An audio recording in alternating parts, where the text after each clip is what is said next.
Entrez.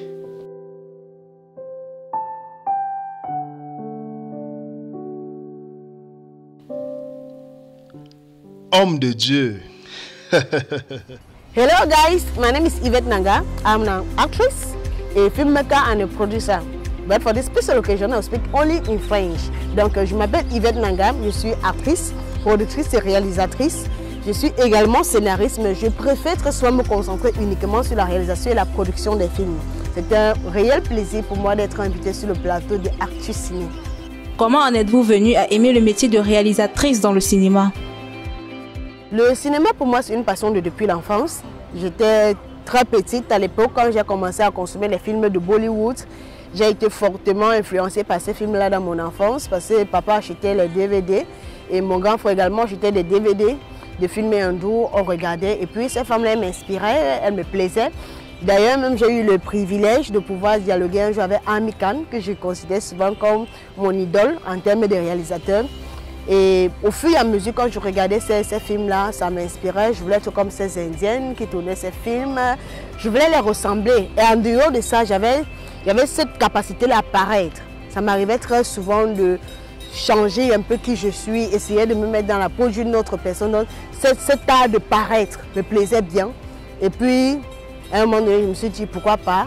Et c'est donc en 2010, lorsque je vois un casting de Gamma Movie Pictures, je demande à maman et puis bizarrement maman accepte malgré le fait que maman était très traditionnaliste. Quand je lui ai demandé, elle a dit vas-y ma fille. Alors j'y suis allée. C'est comme ça que j'entre dans le domaine du cinéma. Mais pour être honnête, le cinéma ça a toujours été mon rêve depuis l'enfance. Les films bollywoodiens m'ont forgé l'esprit actoral. Homme de Dieu. Alors, qu'est-ce qui se passe? On boit de l'eau maintenant? Ça ne marche pas le ministère? Ces connards font plus d'importance à la morale chrétienne qu'aux bonnes bénédictions d'un pasteur. Parce que tu n'as pas pu gérer leur morale. J'ai essayé. Pas de mauvaises méthodes, mon frère. Il faut utiliser des astuces convaincantes. On dirait que tu en as à m'offrir. Quelles sont les difficultés rencontrées au début de votre carrière? Il y a les difficultés que j'ai rencontrées en tant qu'actrice. Je me rappelle très bien le tout premier casting que j'ai fait se faisait à Village et à l'époque je vivais à Bepanda. J'étais dans une famille où il fallait surtout pas que ta passion soit une dépense supplémentaire parce que c'est maman qui nous gérait. On était une famille de 7 enfants et à la seule charge de maman. Du coup, qu'importe ta passion, il ne fallait pas que ce soit une charge pour maman. Donc à ce moment-là, je fréquentais, j'avais 100 francs l'argent de baigner.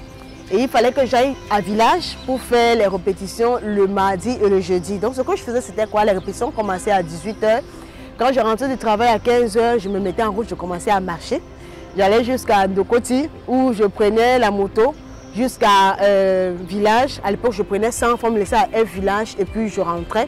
Et puis j'allais aux répétitions. Donc j'ai fonctionné ici pendant pratiquement 3 mois. Mais en tant que réalisatrice, ça n'a pas du tout été facile pour moi dès le début parce que quand je finis ma formation, il y a tout un tas de trucs que je ne maîtrise pas encore. Et puis je me trouve en train de produire mes films moi-même. En fait, moi j'ai toujours cet esprit d'indépendance que même si tu as envie du soutien de X ou de Y, comment ça peut pas faire un petit truc. Pour que quand tu vas avec Y, lui dis s'il te plaît, j'ai besoin que tu m'aides. Quand tu lui dis tiens, voici ce que j'ai pu faire par moi-même. Et que si tu me finances, je peux aller jusqu'à tel autre niveau. Donc, dès le début, j'ai voulu faire produire mes propres films moi-même avec cet esprit d'indépendance-là. Et c'est comme ça que je me suis lancée avec un petit groupe. Ça n'a pas été facile du tout, beaucoup plus financièrement. Comment les avez-vous surmontés au fil du temps?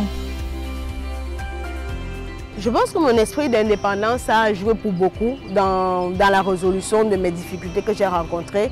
Parce que très vite, j'ai compris qu'il me fallait un moyen de subsistance qui puisse me permettre de vivre ma passion. C'est comme ça que j'ai commencé à travailler dans une chaîne de télévision. À peine sortie du lycée, j'ai commencé dans une chaîne de radio et plus tard, je me suis retrouvée à la télévision. C'est comme ça que, faut d'abord noter que pendant que j'étais encore à l'école, je faisais des formations pendant les vacances dans les chaînes de radio et de télévision. Du coup, ça a été facile pour moi d'avoir un boulot une fois le bac entre dans les mains. Donc avec ça, j'avais désormais un petit truc en main qui pouvait me permettre de financer mes productions. Avec le contexte de crise sanitaire, comment arrivez-vous à produire des œuvres cinématographiques?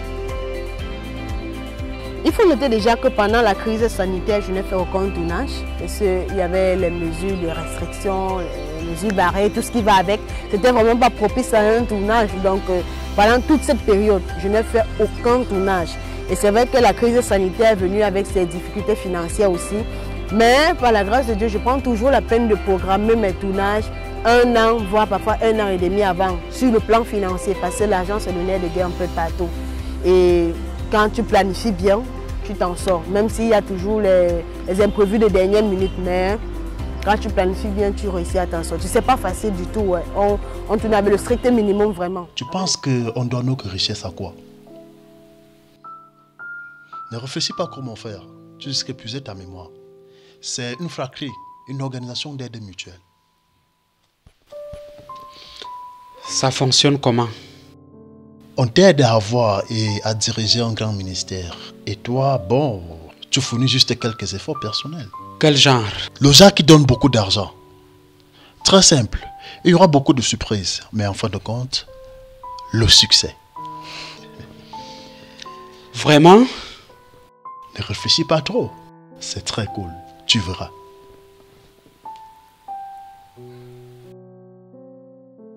Quel est votre souhait par rapport à la chaîne Kollywood?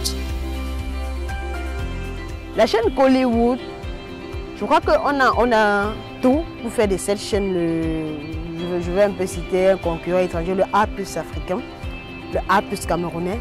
Pourquoi? Parce que cette chaîne distribue en majorité, pour ne pas dire entièrement, uniquement du contenu purement camerounais. Je pense que c'est un truc que nous cherchons depuis, une chaîne de télévision qui va valoriser nos productions du terroir. Parce que c'est compliqué de faire un film et puis ton entourage ne connaît pas le film parce qu'il n'y a aucune chaîne du terroir qui le diffuse. Et quand on a la grâce d'avoir Kollywood, je pense que tout ce qui reste à faire, c'est que les partenaires s'associent à Kollywood pour qu'elle puisse vraiment redorer l'image du cinéma camerounais, parce que je pense qu'elle a déjà commencé ce travail. Mais comme on dit souvent, une seule main ne peut pas attacher un balai. Kollywood permet également aux jeunes talents, les no-names, de pouvoir être connus. Kollywood braque les projecteurs sur les nouveaux talents, les talentueux qui sont encore dans l'ombre. Et je pense que c'est ça en fait ce qu'on cherche, une chaîne de télévision qui va nous valoriser, nous autres professionnels du 7e art. Et cette chaîne-là, elle est à l'écoute de nos doléances. Tout ce que je souhaiterais vraiment, si je peux faire cette doléance-là, c'est d'appeler les partenaires, les hommes d'affaires du pays, les grands groupes financiers du pays, les grandes entreprises du pays, à s'associer véritablement à cette chaîne-là pour que nous puissions consommer localement. Je pense que Kollywood est capable, non pas seulement de distribuer ces films-là, de les produire également et de pouvoir faire des projections, nous ramener vers le public. Je pense que c'est un truc que Kollywood est capable.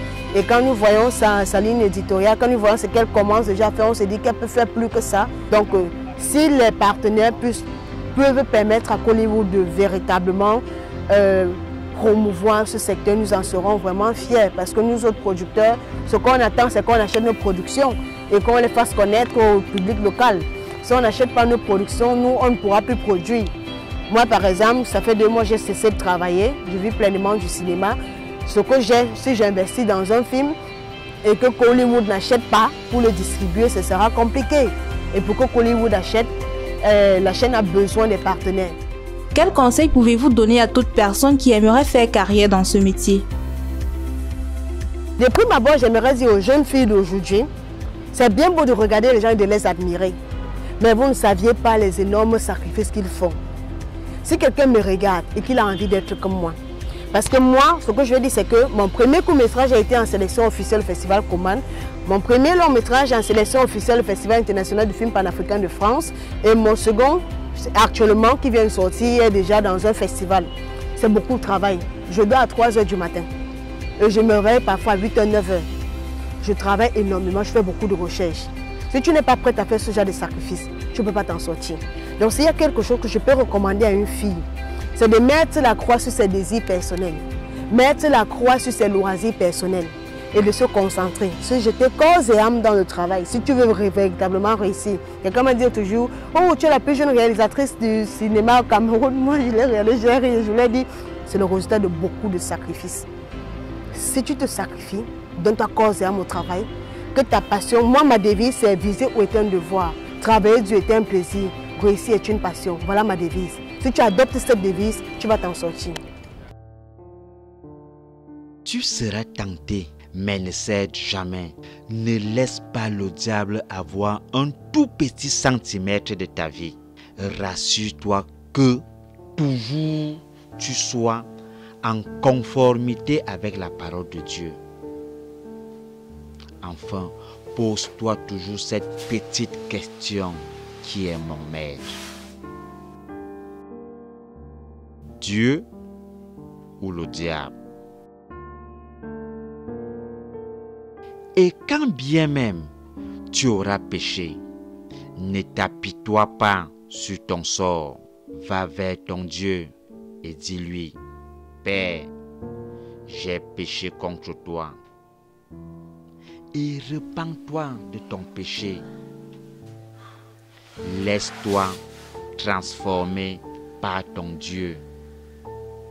Seigneur, j'ai péché contre toi.